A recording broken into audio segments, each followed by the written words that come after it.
¿Qué te parecen 365 días de contenidos digitales para tu empresa, negocio o emprendimiento? Somos especialistas en redes sociales, diseños, textos, guiones, audio, ilustraciones y correcciones. Realizamos contenidos digitales para tu emprendimiento. Octaedro Contenidos. Contenidos de calidad todos los días del año.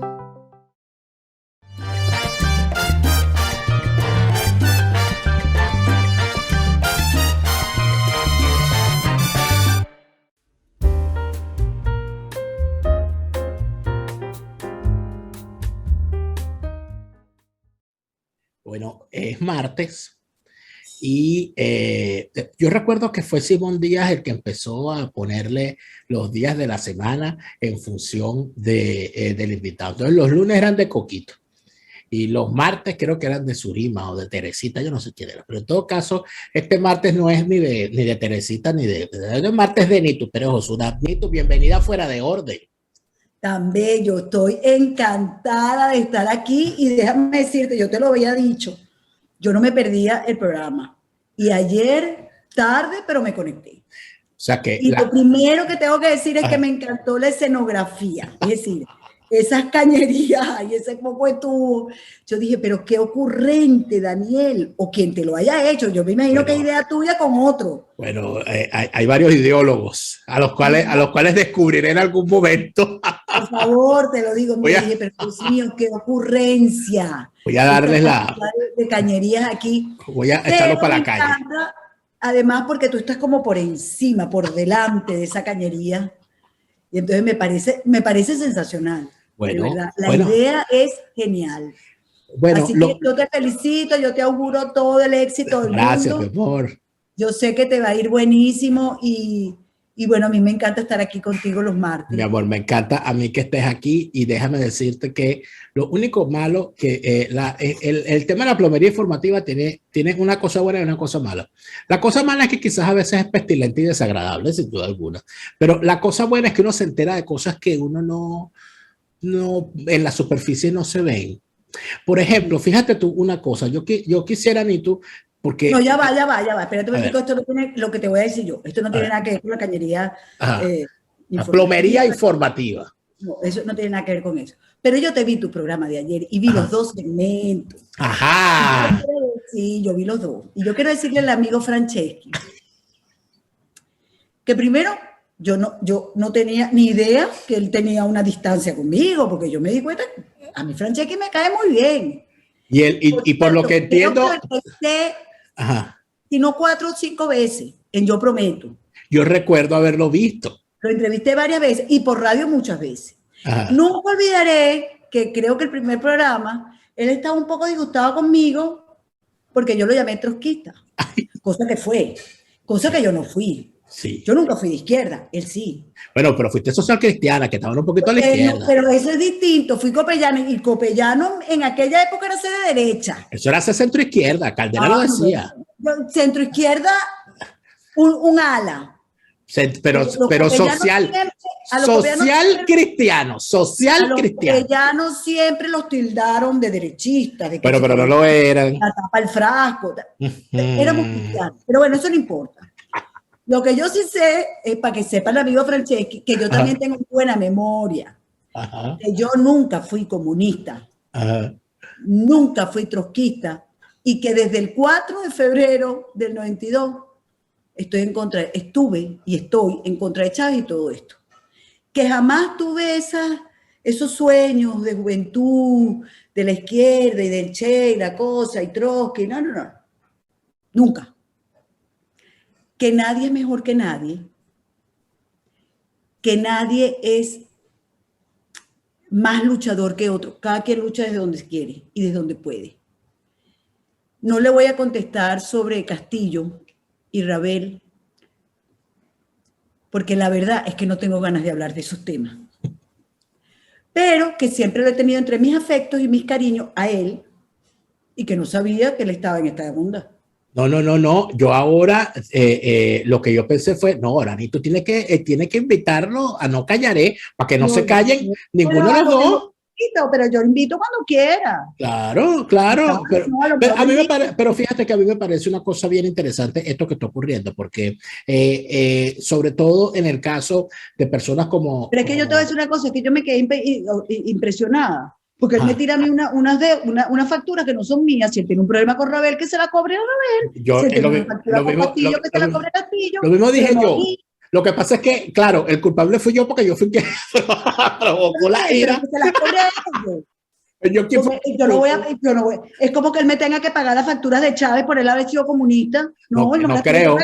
A mí yo entiendo que fui el culpable de haber causado la ira de Alberto Franceschi para que empezara a disparar para todos lados. Pero fíjate que hay algo interesante en medio de todo esto que a mí me llama mucho la atención y de paso me complace mucho cuando lo analizo con calma. Hay una cantidad de gente que estuvo en la política, bien sea en la izquierda, bien sea en partidos, bien sea inclusive con cargos públicos de elección popular o cargos en gobierno, en la época en la que en Venezuela había democracia.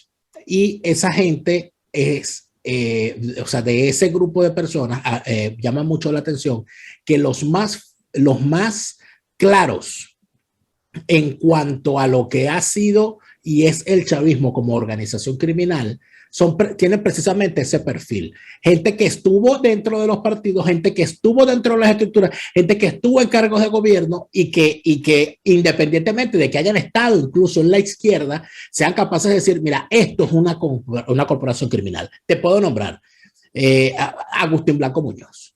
Agustín Blanco Muñoz, la forma en que Agustín Blanco Muñoz Agustín Blanco Muñoz, perdóname un minutito, Agustín Blanco Muñoz nunca votó por Chávez. No, pero es que no solamente es que no votó. Cuando él hace el libro, habla el comandante, sí. Él se quedó horrorizado del pensamiento de Chávez. Por supuesto, que fue que si lo hubiesen leído con detenimiento, no pasa lo que pasa, pero sin ser una persona, no podemos acusar a Agustín Blanco Muñoz de haber sido de derechas. Él siempre fue un hombre que estuvo en una tendencia de izquierda bastante adelantada, inclusive a su época. Es para mí un comunista íntegro. Y es interesante que además haya personas, fíjate, cambiando de espectro ideológico, como nuestro amigo en común Aristigueta Granco. Yo pienso que el doctor Aristigueta Granco, con toda la experiencia que él en lo personal ha tenido desde el punto de vista político, desde el punto de vista de gobierno, hace unos planteamientos, al igual que los puede hacer, por ejemplo, el vicealmirante Carratú, al igual que los puede hacer el propio Franceschi, al igual que los pueden hacer otros tantos que quizás no son tan conocidos o tan mediáticos, pero que cuando uno habla con ellos, a mí me pasaba, por ejemplo, con el doctor Tejera París o el doctor Octavio Lepage, que tú los escuchabas hablar y los escuchabas dar unas explicaciones, los escuchas dar unas explicaciones y tú dices, bueno, esta gente tiene una claridad de las cosas. Ahora, fíjate una cosa, Nito, que yo quería preguntarte, porque siempre me lo preguntan cuando se te menciona. Tú fuiste prácticamente la única persona en Venezuela que se encargó de investigar, de desentrañar y de poner de moda. E inclusive hay gente que dijo que tú te obsesionaste con el tema de la nacionalidad de Maduro, pero más nadie le prestó atención. ¿Por qué eso pasó bajo ¿Por qué nadie quiso más nunca hablar de que Maduro es colombiano? Yo creo que porque toda la oposición venezolana, que no es oposición, estaba entendida ya con el régimen. Yo soy una convencida de eso. Acuérdate que Maduro llega a la presidencia en el 2013, empezando por Capriles, que claro. Por cierto, volviendo a Franceschi, Capriles dice que yo en mi vida entrevisté a Capriles. ¿Una sola vez? Una sola vez en clandestinidad, programa que se robó Vladimir Villegas y este hombre, que era gordo. Juan Barreto. Y lo presentaron en el Canal 8. Y eso llegó hasta una investigación, porque estaba involucrado el equipo con quien grabé. Pero la verdad es que yo jamás entrevisté a Capriles, porque la única vez que me pidieron una entrevista para él, yo dije que cómo no, pero que en la semblanza yo iba a contar cómo había llegado a ser diputado, a quién le había pagado en Copey y por qué. Por cierto, ese cuento lo puede echar Juan Pablo Guanipa, que lo bajaron a él de lugar en las planchas de Copey para subir a uno que no conocía el estado Zulia, que era Capriles. O sea, esos son cuentos no cuentos, esto es verdad, esto es historia, yo estaba ahí, ¿entiendes? Entonces, cuando yo dije que iba a echar este cuento en la semblanza de mi programa, el señor no se apareció. Esa es la historia. Y por ejemplo, de Leopoldo López, yo lo entrevisté 2 o 3 veces y siempre en temas puntuales de derechos humanos. Es más, Leopoldo siempre dice que yo no lo quiero. Bueno. Y tiene razón.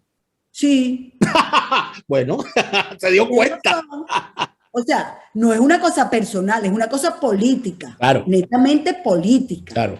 Políticamente a mí no me gusta, no me parece sólido. Sin embargo, es necesario decir en descargo de los presentes, porque me incluyo, que cuando Leopoldo López estuvo preso, independientemente de las dudas que uno tenía, a uno lo invitaban a explicar lo que estaba ocurriendo según la versión de la familia, y yo fui a varias reuniones donde la familia quería explicar las situaciones en las que estaba pasando Leopoldo, y coincidí en esas reuniones contigo. Nosotros íbamos cuando nos convocaban como periodistas para conversar del asunto. Pero o sea que tampoco es que nos pueden decir que los vetamos o que nos dimos cuenta de las cosas, es otra cosa, ¿no?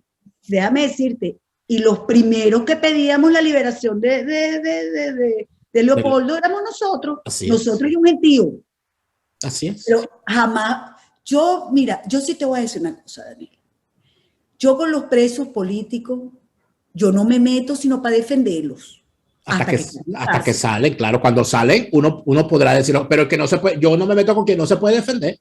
Yo tampoco, ¿entiendes? Entonces mira, sí es verdad, lo defendía, acompañé a su mujer muchas veces.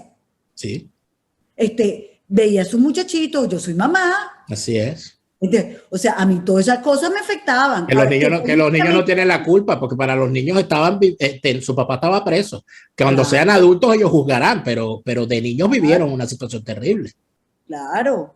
Además, déjame decirte, yo conozco a su papá, conozco a su mamá, pero ¿cómo yo no voy a defender a luchar porque el muchacho lo soltaran? Que ya no está muchacho, por cierto. Pero te digo de verdad, una cosa es esa y otra cosa, porque es que aquí hay un problema. Como yo crecí en otra época, donde los adecos y los copellanos podían ser contrincantes políticos, pero podían ser grandes amigos en lo personal, porque así era en mi casa, ¿entiendes?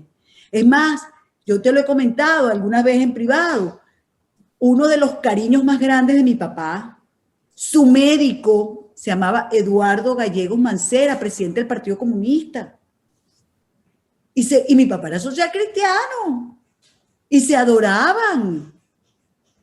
Una cosa era ser contrincante político, pero otra cosa era lo personal. Entonces, a mí no me gusta políticamente Leopoldo López, pero yo tengo nada en lo personal. Ahora, Neto, pero tú conociste a muchísimos políticos por razones familiares. Tu papá era un político de raza, un hombre que estuvo en la política, entiendo que toda su vida, que obtuvo cargos importantes y que tenía, además de todo, es una persona respetada políticamente y personalmente.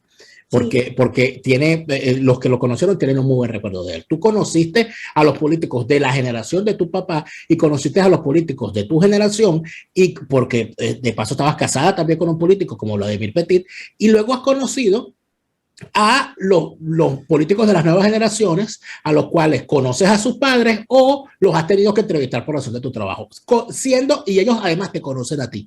¿Por qué cuando tú apareciste con un libro con pruebas y con nombres y con verificaciones bien hechas sobre la nacionalidad de Maduro, qué te contestaban cuando tú les preguntabas en privado? ¿Qué te decían? No, todos me decían que era verdad. Todos me decían que era colombiano. Ojo, no por ser colombiano era malo, él es malo. Es que es extranjero y por lo tanto no puede ser presidente. Era que no podía ser candidato, él no podía ni siquiera inscribirse, porque para tú inscribir una candidatura presidencial, déjame decirte que uno de los requisitos es presentar tu partida de nacimiento, no tu cédula, es tu partida. Y él no la presentó, porque no tiene partida o porque no quería presentarla, porque la que presentó, ¿cómo es que se llamaba la que era presidenta del... Tibisay Lucena. Tibisay, que fue por unos segundos, por cierto, en el programa de Vladimir Villegas, cuando se le hizo un acercamiento, se leía claramente, hijo de Teresa de Jesús oriunda de Cúcuta, Colombia. O sea, es colombiana. Por lo tanto, él es colombiano porque su madre lo es y por constitución colombiana, él es colombiano de nacimiento. Él tenía que haber renunciado a esa nacionalidad y era una cosa tonta. Tú puedes renunciar y decir, mira, yo renuncio porque yo voy a ser candidato presidencial. Te lo aceptan y no hay problema. ¿Por qué no lo hizo? No lo hizo. Eso no aparece en ningún lado. ¿Por qué no lo hizo? Ay, chico, tú sabes que esa es una pregunta. Yo soy una convencida de que en Colombia y en Venezuela se desaparecieron todas las pistas de la colombianidad de Maduro. Yo lo que no entiendo es por qué no les dio tiempo de lo de la mamá. Desaparecer a la mamá. Y a las hermanas, porque las dos hermanas nacieron en Colombia y están inscritas en Bogotá también. Y esas partidas aparecieron. Yo la verdad es que no logro entender qué pasó, porque fíjate que del papá tampoco hay nada. Que decían, ay no, porque es que su papá es venezolano. Su papá tampoco es venezolano. De su papá no hay partida de nacimiento. Dicen que nació en 3 sitios distintos y en ninguno de los 3 sitios, por cierto, en el estado Falcón, hay partida de nacimiento alguna. El primer documento que existe del papá es que aparece una firma del papá, es cuando se divide Acción Democrática y él se va para el MEP. Y aparece como uno de los fundadores del MEP, el papá. Pero no hay un papel. Ahora, lo que a mí más me impactó de esta investigación... La pregunta, ya va, porque no te he respondido. Porque estoy convencida que ya estaban entendidos con el régimen.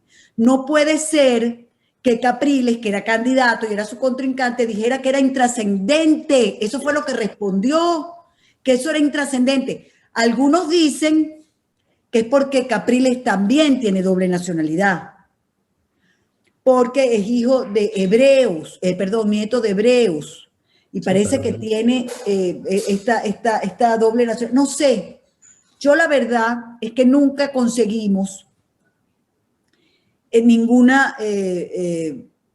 papel, ningún documento que nos hablara de que Capriles tuviese la doble nacionalidad. Yo no lo pongo en duda, pero no lo conseguimos.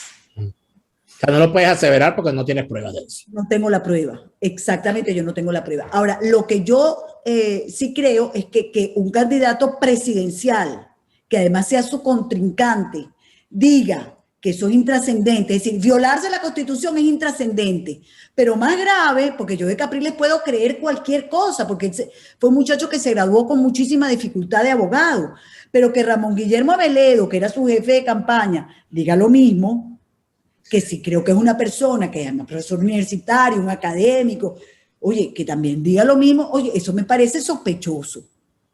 Por decirlo menos. A mí me pareció sospechoso. Entonces, después fuimos, porque en aquel momento estaba también vivo Alfredito Well, que hizo esto fue un grupo, porque sí, déjame decirte, esto fue encabezado por Enrique Aristigueta Granco.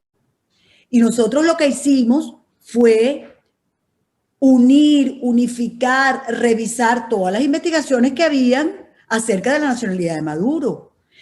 Ir a los lugares, comprobar una, tratar de verificar otra. Eso fue lo que nosotros hicimos. Nosotros nos montamos en cosas que ya habían comenzado a investigarse, que se habían quedado unas por el camino, que no les habían parado otras. Nosotros nos montamos porque nos parecía importantísimo.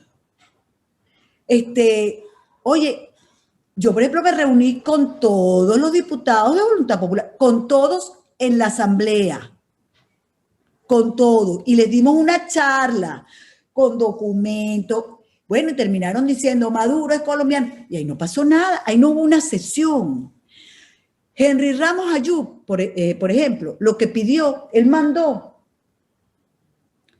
a Edgar Zambrano y a esta mujer que él nombró como en una Denis Fernández. A Denis Fernández los mandó a Colombia.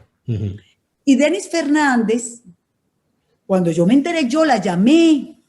Le dije, mira, Denis, yo con muchísimo gusto quiero ayudarlos en esto, que ustedes van allí a Colombia. Yo los puedo contactar con el grupo Verdad Colombia, que ha hecho una investigación exhaustiva del tema. Yo los puedo, y les di varios nombres. Y le armé una pequeñísima agenda de los espacios que ellos tenían libres. Bueno, yo recuerdo que, por ejemplo, la gente de Verdad Colombia me llamaron a decirme que estaban en el hotel, pero que les decían que allí no estaba ni el señor Zambrano ni la señora Fernández. Y cuando yo llamé a la señora Fernández, ella estaba en el aeropuerto porque era que había tenido que ir antes. Mentira, que no los querían atender. Ellos fueron únicamente a pedir en migración si habían datos de Nicolás Maduro. Y a los días, estando Henry Ramos en Miami en un foro, él interrumpe el foro y dice, ay, es que me está llegando la notificación de que efectivamente el fulano de tal de Migración Colombia dice que no hay datos de que Nicolás Maduro Moro sea nacional de Colombia. Ahí estaba una persona que se llama Ana Díaz. ¿Recuerdas a Ana Díaz? Ana Mercedes Díaz. Ana Mercedes Díaz. Estaba en ese foro y pidió la palabra. Dijo, ajá, a lo mejor no hay datos de que Nicolás Maduro sea nacional colombiano, pero usted pidió los datos de la mamá Teresa de Jesús Moro y la sacaron del foro. Esa es la historia, la sacaron. Usted lo que tiene que preguntar es, ¿la mamá es colombiana? Y sí, porque esta cédula tenía. Es más, te voy a decir más. No, yo te voy a decir una cosa antes de que siga, para entender algunas razones que puede tener Ramos Ayub más allá de lo político. ¿Tú alguna vez has visto la partida de nacimiento de Henry Ramos Ayub? No, pero dicen que es libanés.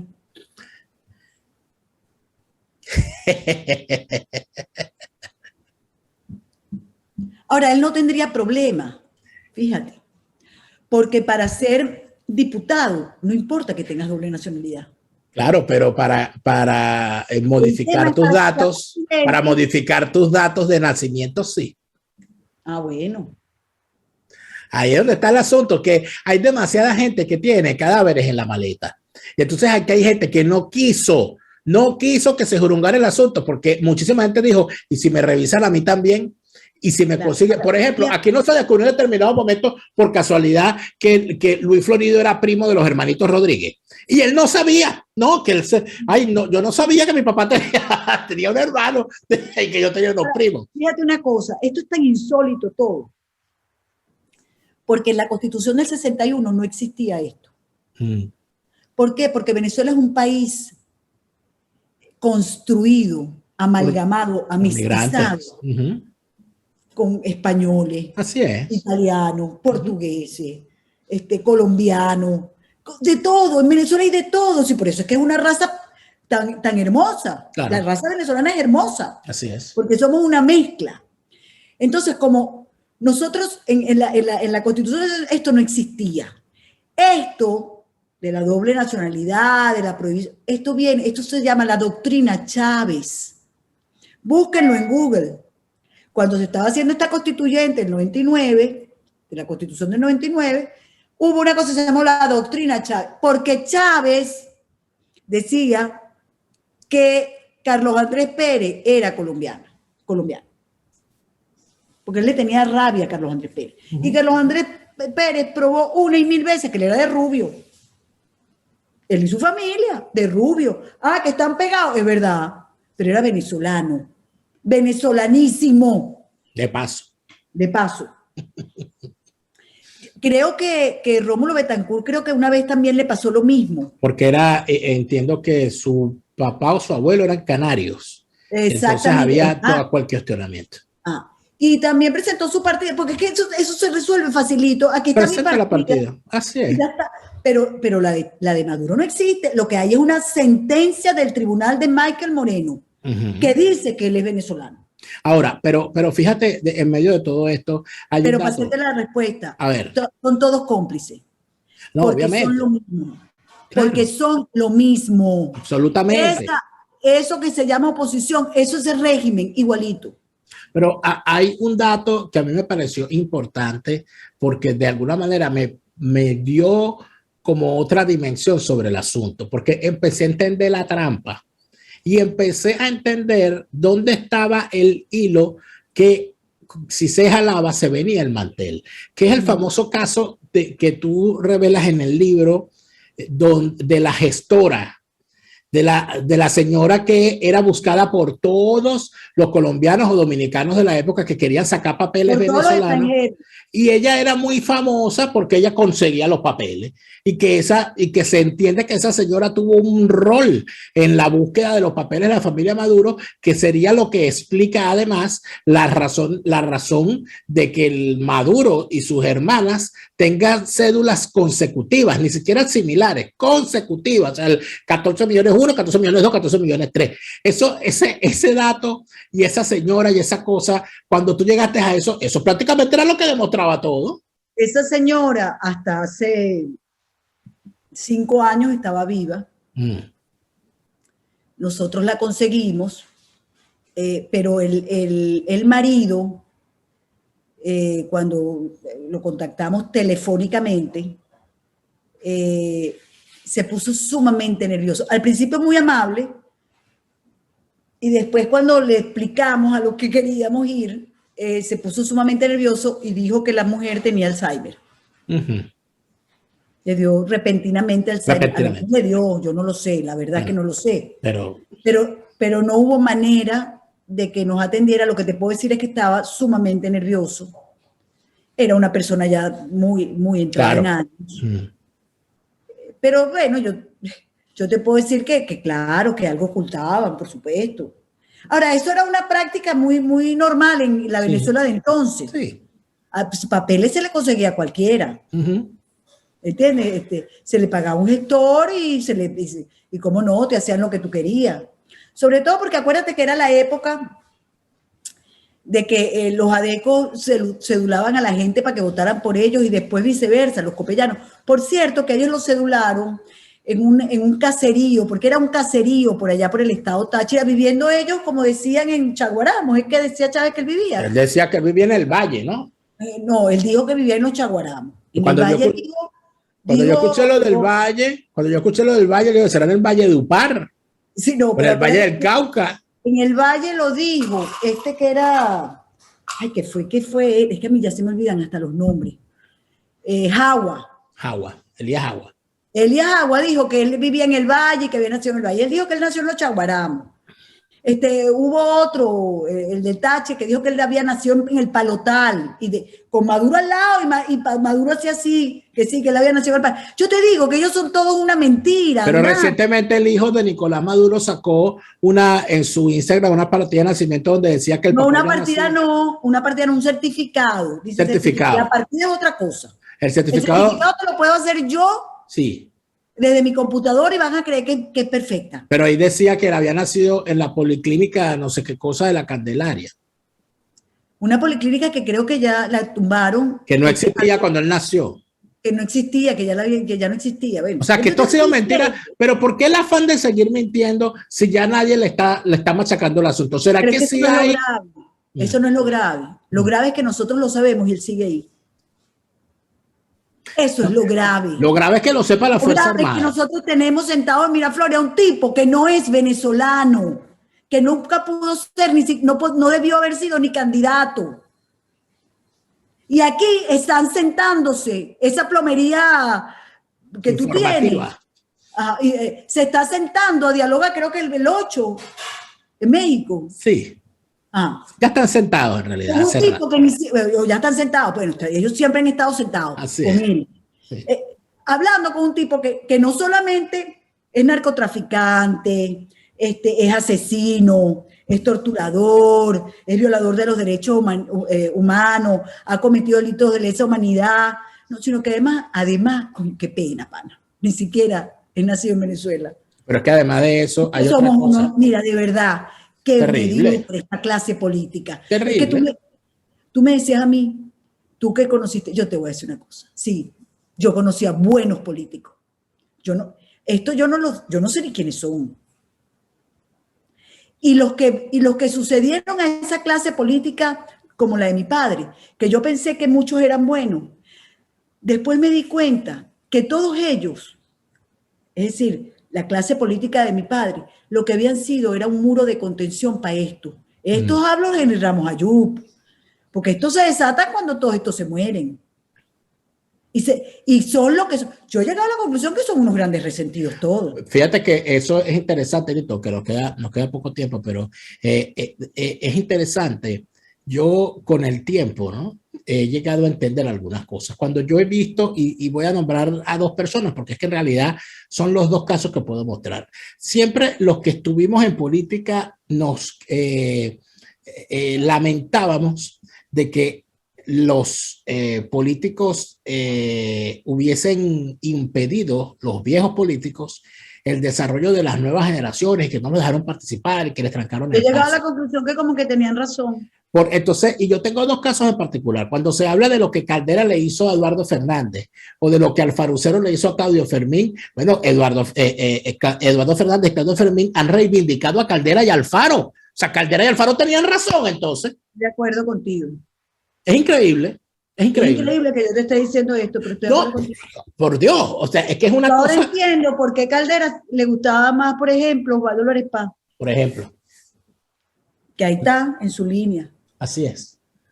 Así es. Es terrible, pero porque los quiero a ambos.